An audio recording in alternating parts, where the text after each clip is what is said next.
Трговците со нафтени деривати извисија, нема да прават огромни профити. Регулаторната комисија за енергетика не ги усвои нивните барања за маржи во новата методологија за пресметка на цените на горивата.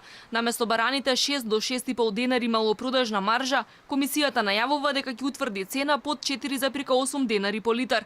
За цените за транспорт низ државава се уште се прават анализи. Превозот поскапел, но предложените 0,8 денари за РКЕ не се прифатливи.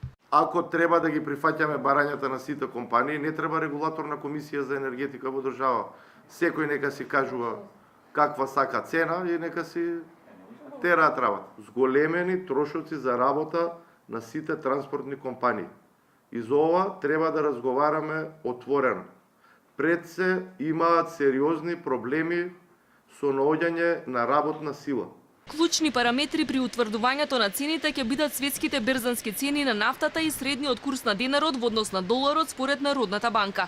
Новата методологија ќе биде објавена за 2 дена, а ќе стапи во сила следниот понеделник. Со новата методологија за пресметка цените ќе се намалат, тврди првиот човек на регулаторната комисија за енергетика. Средната дневна берзанска цена ќе определуваме согласно тоа што е објавено на Platts European Market Scan.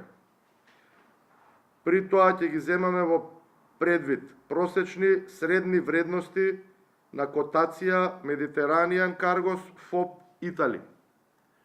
И тоа се цени кои што ги применуваат земјите од овој дел на Европа.